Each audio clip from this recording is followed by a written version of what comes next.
When it comes to fairness in the workplace, our society is quick to zero in on all the things that divide us. And yet there's broad agreement across almost every demographic on a lot of the key principles. In this episode, how leaders can influence the system to better work for everyone. This is Coaching for Leaders, episode 771. Produced by Innovate Learning, maximizing human potential. Greetings to you from Orange County, California. This is Coaching for Leaders, and I'm your host, Dave Stachowiak. Leaders aren't born, they're made. And this weekly show helps leaders thrive at key inflection points. We have been through a whole bunch of inflection points in what's happening in the world in recent years. And one of the things that has been on the mind of so many leaders and organizations is how do we make the workplace more fair? There's been a lot of attempts at doing that. Been a lot of struggles. There's been a lot of politics and discussion and disagreement on how. Today, a conversation on the next steps. How can we do a better job as leaders of thinking strategically, of approaching fairness in the workplace in a way that works for almost everyone? I'm so pleased to welcome Lily Zheng to the show. Lily is a sought-after speaker, strategist, and organizational consultant who specializes in hands-on systemic change to turn positive intentions into positive outcomes for workplaces and everyone in them. A dedicated change maker and advocate, Lily has had their work published in the Harvard Business Review, New York Times, and NPR. They are the author of Fixing Fairness: 4 Tenets to Transform Diversity Backlash into Progress for All. Lily, what a pleasure to have you on. Thank you so much for having me. I'm really excited for this conversation. I am so excited for this conversation too, because this is a topic that it's so important, it's so relevant right now, and everyone who's listening to this already knows that so many of the things that we've called DEI, diversity, equity, inclusion programs, have become such a political flashpoint in the past few years. And you would go on the assumption, just looking at the news and seeing the conversations that are happening, that nobody agrees on anything. But it turns out there's some broad agreement on some big things. And there's a number that caught my eye in your work and research, 82%. Could you tell me about that number and what's significant about some of the broad agreement that is out there? Yeah. Well, what a great question to get us started. So, it turned out researchers wanted to understand what level of support these big ideas around diversity, equity, and inclusion had in the United States. And so what they did is they asked people, thousands of people, to what degree they agreed with statements like, I think diversity is good for the country. I think we should try to make our environments more inclusive. These kinds of statements. And broadly, they also asked people a really interesting second set of questions, which is, what would you estimate other people think about this? So they asked not only what individuals thought, but what they thought the majority of the people around them believed. And there are 2 really big findings from this study. I'll kind of share the results. And the first one is that people were pretty skeptical about the folks around them. Most people believed that around like 55% of the people around them would agree with pro-diversity statements, right? 55. So people said, 50-50. I think half this country thinks that diversity is valuable. I think the other half doesn't agree. Now, what was the actual percentage? 82. 82% of people believe that diversity is good for this country. 82% of people agreed broadly with these kinds of pro-diversity statements, and there were several of them. And I just want to pause here and highlight that huge gap. Basically, the supermajority of people in this country believe that diversity is a good thing. Right. And that's our gut feeling, right? When we look around, we say like, hey, would this country be a better place if everyone looked the same? And most of us think, well, probably not, right? Like this is America. We're multicultural. We're a melting pot, right? Like this is a place where people can come and be themselves and we make space for everybody. And it turns out 82% of people agree with that. But because of this political environment we're in, even though we're in the supermajority, we doubt. we wonder if maybe the other side is actually 50% of us. We wonder if we're maybe even in the minority of people who believe in the value of diversity. But we're not. Almost everybody believes that diversity is better for this country. And I find that extremely hopeful in these really tense, really politicized times that we find ourselves in.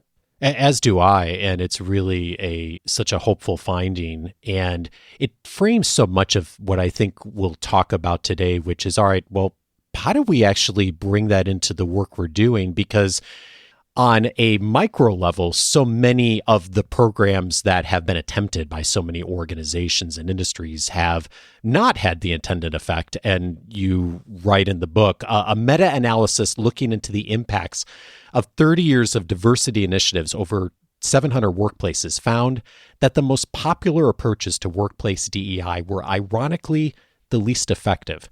And you point to a lot of things that have not worked with organizations trying to make the workplace more fair. When you see some of the traditional and popular approaches fall short, what is it that goes wrong? So the workplaces that do diversity, equity, and inclusion wrong are usually the ones that underestimate it. They think this work is really easy. They think this work is a one and done. And so what you see these workplaces do is they will oftentimes spend a lot of effort pursuing one limited siloed intervention, whether that intervention is a 90-minute diversity training, a racial sensitivity workshop, an unconscious bias training. Many workers have attended some of these, or even bringing in a speaker to mark a cultural heritage month or a celebration. All of these efforts are well intended. All of these efforts come from a place of saying, well, we want to show our commitment to DEI. But what few of these things do is treat DEI not as an ideology to show a commitment to, but instead as a set of outcomes to achieve in the workplace. One analogy that I use, right, is if you're trying to get your sales team to make more sales, the first thing you do is not hold a webinar and pay a bunch of money for a speaker to talk about how much they care about sales, right? That's completely backwards. Yeah. We instead say, well, let's create some goals. Let's do some tracking. Let's understand what drives sales. Let's train our people on how to do that. And let's be a little hard on them and hold them accountable for actually hitting these targets. Then when it comes to DEI, we instead say, oh, you know what? Let's just navel gaze. Let's just throw a big party. Let's do what practitioners call food, flags, and fun. And then let's ask ourselves in 6 months why nothing changed and act surprised, right? Like, we don't take the same approach to solving DEI problems as we do with virtually every other problem that we face in the modern workplace. And that's one of the reasons why so many of these efforts, even though they're well-intentioned, fall flat. Something I have changed my mind on so much in the last 20 years of doing work across all aspects of leadership, training development, leadership development, executive development, is the power of the organization and the culture around an organization. And if you can find a way to approach that and do better as far as systems and structure, how it drives change in so many wonderful ways. And the opposite, unfortunately, also true when you spend time just trying to change an individual or have one heroic person trying to change a culture or a system, Right. that almost always they fail. And and part of what I hope is that as folks are listening to this, I think the vast majority of folks in our listening audience aren't necessarily the person that's been I'm trying to think of the right word here. It's not the person who's been elected in their organization to fix fairness, but they Right. are often the person who is at the table, who is thinking about with other leaders and with the executive team, how do we do a better job at this? And one of the things that I really appreciate about your work is that you're really thoughtful about how do we actually look at the system and the bigger picture and the environment. And I think it might be interesting to just like look at some of the things you do in this so that for all of us who are sitting at those tables in the coming months and years and hearing the organization struggling with some of these and how we do this better, like where we can start and what we can actually do that helps us to enter into this space better. And one of the things that you always start with is a process of understanding and working with organizations that are willing to do that. When you think about understanding and beginning there, what does that look like? Yeah. So something I want to start with is what you shared about earlier, this idea that the role of the environment, the role of the system is really powerful. And a metaphor that I've used in the past is helping people understand that people are not like clay, they are like water. And so rather than trying to mold all of the people inside of our workplaces into, let's say, the shape of a square or a flower, what we can do instead is to create, let's say, a vase, a shape of the organization that we want people to be in, to make a vase like that's shaped like a flower, and people will fill the contours of that vase. We can drive behavior by designing the environment that people find themselves in. If our environment is fair, people will find themselves acting fair. If our environment is cutthroat, people will find themselves acting cutthroat. Indeed. And so when we start trying to understand, right, this very first step of changing our workplaces for the better, I ask the clients that I work with, what shape is your workplace in? What behaviors are incentivized? If you just drop a random person inside, right, after 6 months, what will they be doing? How will they be acting? What are they feeling? And why is that the case? And it turns out in lots of our workplaces, right, you can find any old person off the street, and within a couple months, they will be, let's see, not collaborating super well with their colleagues. They will be not really feeling like they can make decisions for themselves because of the command and control culture in their workplace. They will find themselves relatively isolated from their colleagues. And is that because they are a not particularly assertive person that hates collaboration? No, because that's the shape of the organization that they found themselves in. So this first step of understand is really describe the shape of your workplace, right? What is incentivized? What is the culture like? What behaviors are normalized and routinized that your leaders incentivize from the top, right? So that's the very first step. And the way you find that out, you talk to people, you survey folks, you interview people. There's some really fascinating research you can do called, what is it? Network analysis. That's it, where you analyze all of the different communications that happen throughout your workplace, whether on email or on Slack, and you use that to spell out kind of where the hubs of influence are in your workplace. It's really fascinating stuff. But either way, you can build a very clear understanding of what your workplace is like and what behaviors are incentivized that result in your status quo. And to our earlier point, we think to do this in a lot of other situations, organizational culture and climate surveys, engagement surveys, when we're doing broad organizational change. But for whatever reason, we often don't think to do this when we're thinking about fairness and how to do that better and how to architect those systems. And I was thinking about what you said, that there's this old adage in the organizational behavior world that I remember from school, that if you put a quote unquote good person in a bad system, that the system will win almost every time. Yes. That so much of the behaviors, if we bring someone into an organization that has a certain set of behaviors, good or bad, they're gonna take on those behaviors. We all know that, by the way. We've all experienced that in organizations. And so being able to really see, like you said, that image of that vase or the square, whatever it looks like right now, starting to understand that, appreciate that, going through a process of doing that. One of the things that I hope that folks will think about is, hey, if we're not actually starting there like we would with any other process of thinking about change effectively, that there's an opportunity here to start with the understanding process, to actually ask some questions, to collect some data, to look at the broader perspective so we know where we're beginning from. Right, right. And it's not exactly the easiest thing for leaders to do which is another thing to mention, right? Like term that I like to use is FOFO, fear of finding out. And I see it all the Mm. time in this work where you have a leader who they suspect that if they were to ask the questions, they would find answers, and they don't like the answers that they imagine that they would receive. So what do? Well, they kind of put their head underground, right? They say, well, look, I know we've got some problems, but I kind of just want to push through it and to act like we don't know. And if we claim that we don't know, then maybe we don't have to do anything about it.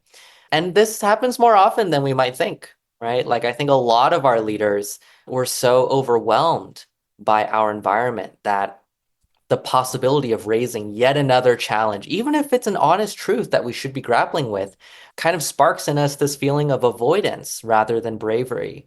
And it's something that I think all of us need to confront in ourselves and work through. Indeed, I've done it. I know I've done it because Oh, yeah, it's, me too. yeah, you get into this place where you start thinking about like really asking some of these questions and you think, ooh, I know this is going to bring up some stuff. And when it brings up some stuff, I'm not sure I'm ready, willing, able, have the resources to do the work. And so as a result, why ask the question in the first place? It's so easy to get there and to justify it. Yes, unfortunately.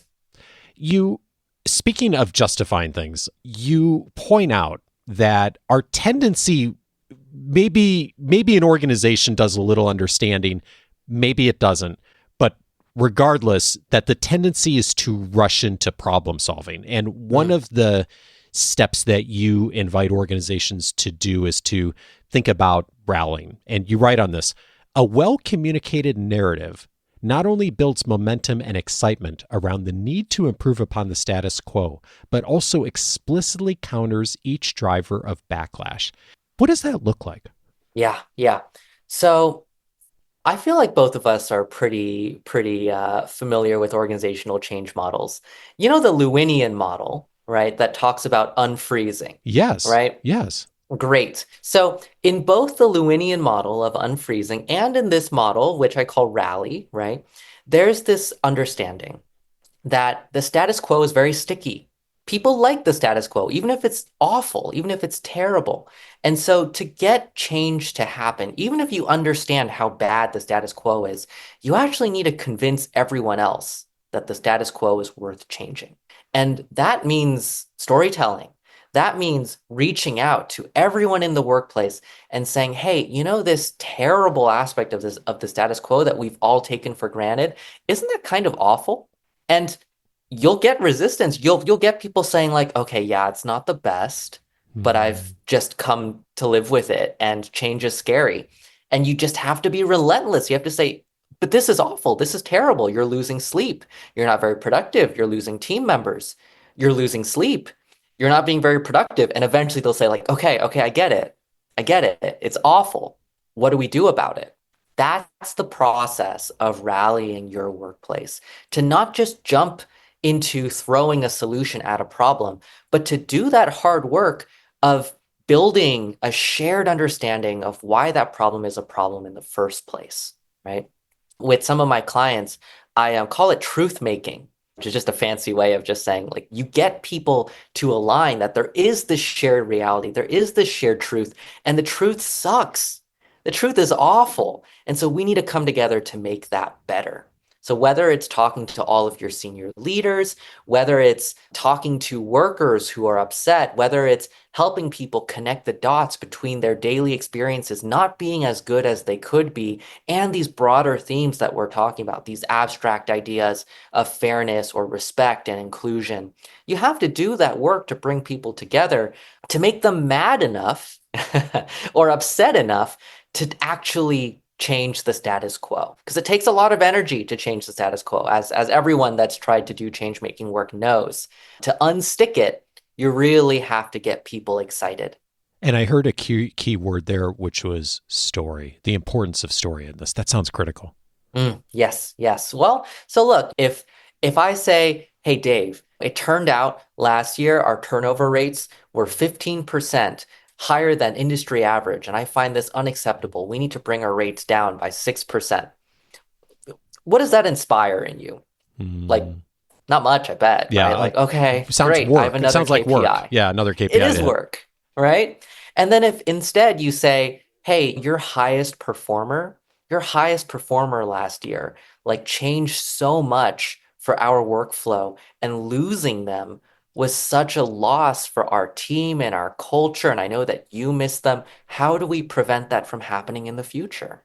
Right? Like this, Hmm. I just said the same thing. These two are the exact same thing. But I translated the sterility, right? The sterile statistic into something that people can recognize, into, something that makes us say, wow, turnover isn't just this clinical term. It means we lose the people that matter most, that do the best work, that connect us, that make us be our best selves.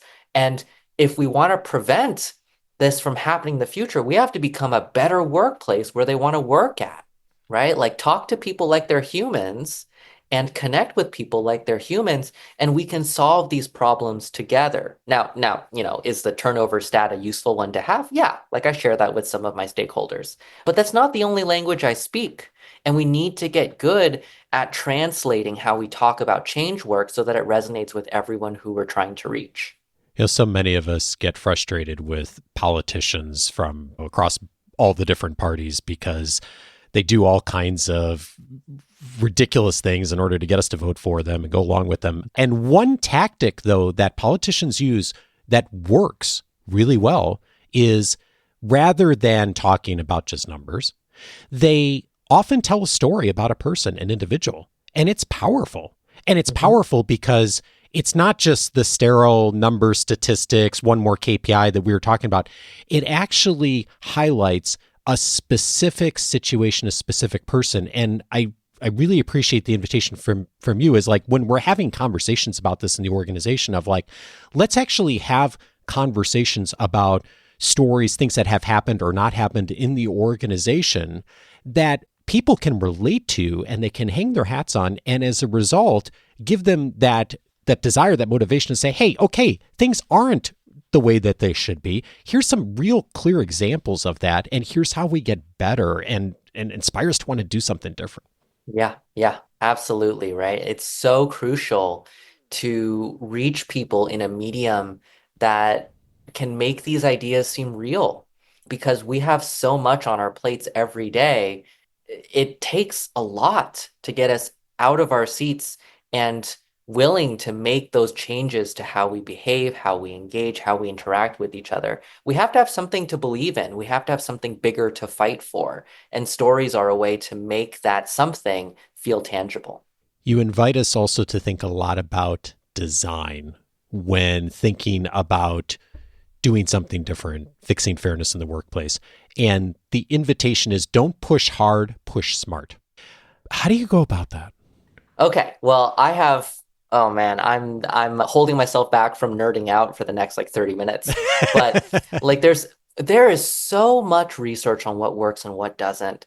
And when it comes to fixing fairness, when it comes to eliminating discrimination, addressing favoritism, right, creating more respectful workplaces, the way that a lot of companies approach this is through this, how do you describe it? Like a saturation approach, right? We're going to train every single member of our workplace on the do's and the don'ts, right? We're going to give you a list Right. of 10 phrases to say and 10 phrases to not say. And I've seen these things go down. Sometimes companies, to their credit, expend millions of dollars in these kinds of training efforts. Remember when Starbucks closed all of their stores for a day, Oh, with this yeah. like, Yeah. yeah, right? Did it do anything? Probably not. But it was a great publicity stunt. Probably cost them a lot of money to get all those trainers. But most companies will take this approach where they'll say, look, we need to reach everybody. We need to teach everybody what is good and what is not good. And what gets a lot less attention is whether very small tweaks in the design of an environment might actually make a much bigger difference than these wide scale, extremely expensive tailored approaches that reach one heart and mind at a time, right? I shared earlier about how the least discriminatory workplaces are ones that have a standardized HR process. Like how boring and mundane is that? Do you know how long it takes to develop an HR process? Not that long. You can Mm. actually just take one from the internet, like develop a scoring rubric and build that within a couple of weeks, if not a couple of days, if you're really motivated. And then you just change your practices. The scale and the impact you can make with something that's just this simple is enormous. And so when we look at how we design interventions, right? It's not about how much money can we spend. It's about how much do we understand our environment, right? Like if we see our environment as a precarious pyramid on which a whole bunch of things are stacked, if we just poke this little thing in the corner, maybe the whole thing will change. But we have to understand the system well enough to know that we can do that, to know that that's the corner we should poke.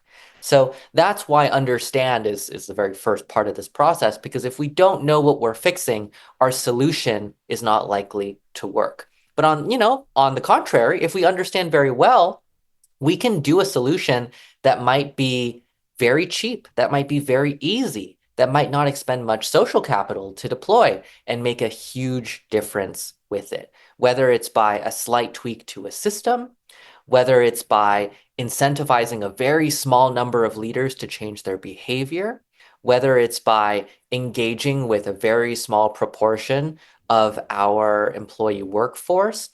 If we work smart and we think, what is the root cause of some of these biggest challenges we're facing to fairness, to inclusion, to access, to representation, we can make a really big impact without necessarily breaking the bank.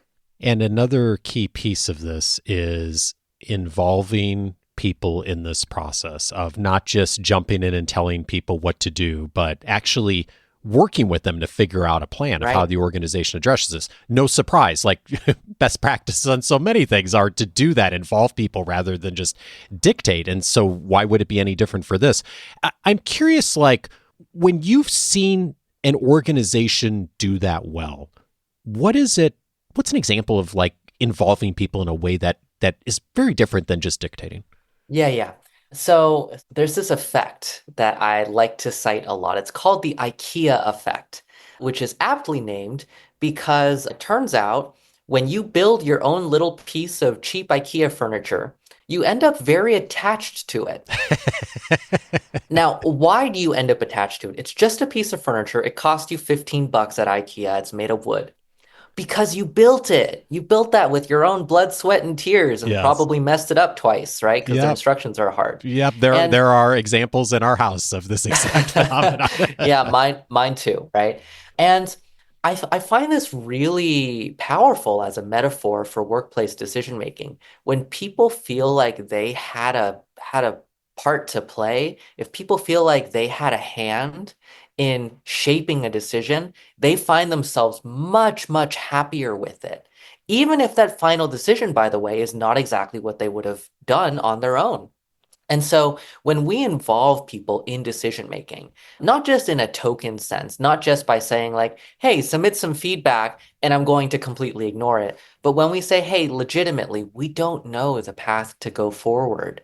We want to understand how to solve this problem. We need your help. When we engage people like this, regardless of the outcome, people find themselves feeling included. People find themselves feeling attached. They feel respected as part of the process. And so when I say we need to involve people in decision making, this is what I'm talking about, right? This kind of participatory process that asks leaders to very slightly loosen the reins to say, hey, it's okay to not have full control over everything. We've defined the problem. We've defined what a good vision looks like, but the how of where we get there, maybe that's something we can come up with together. You as an individual, or even you as a leadership team, you don't have to have all of the answers. Maybe the collective knows something that you yourself does not.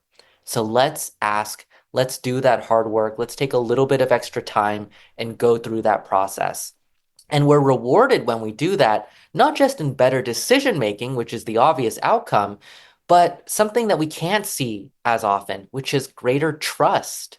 When we engage our workforce, they say, wow, These leaders could have just command and control, done whatever they wanted and made us deal with it. But they asked little old me what I thought. I really appreciate that. These are leaders that I want to follow. And I know that even if I don't agree with everything that they do, that they care about what someone like me thinks. And that matters.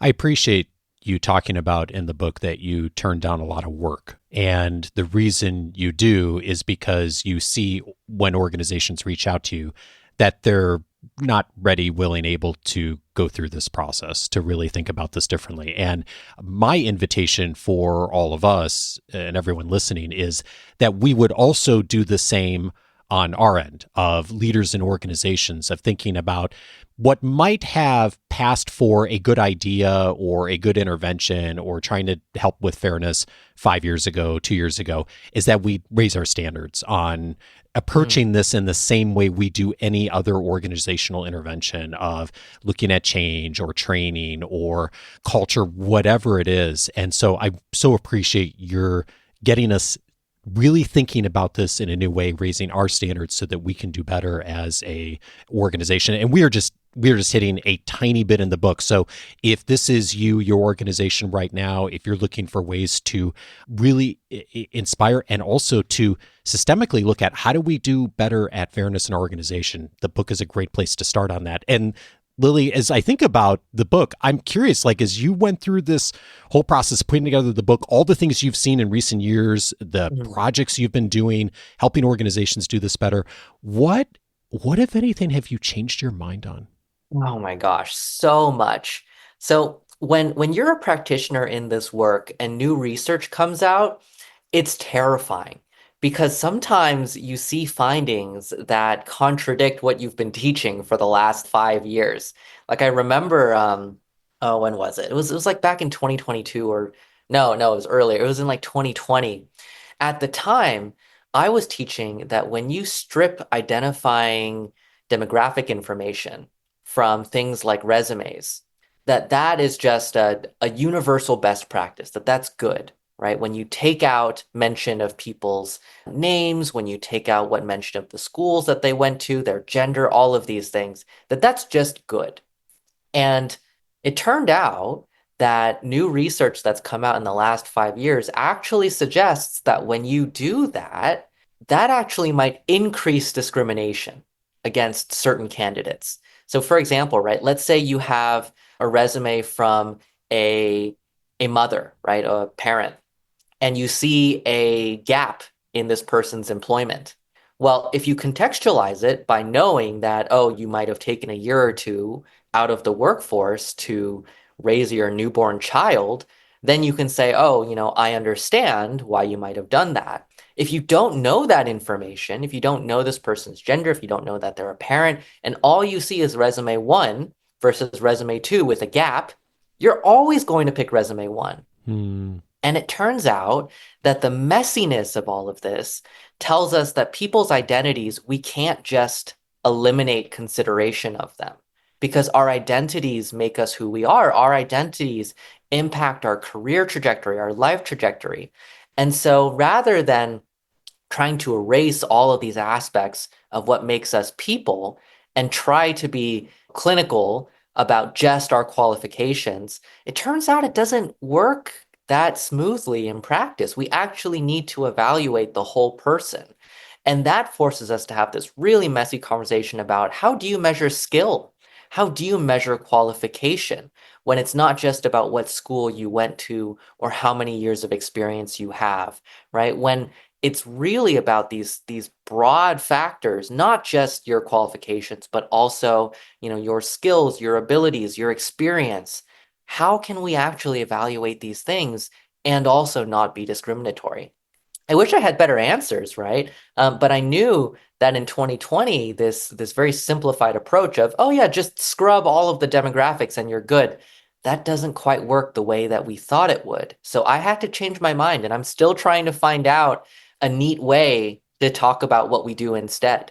We're all learning on this as we go, aren't we? Lily Zheng is the author of Fixing Fairness, 4 Tenets to Transform Diversity Backlash into Progress for All. Lily, thanks so much for your time. Thanks so much for having me.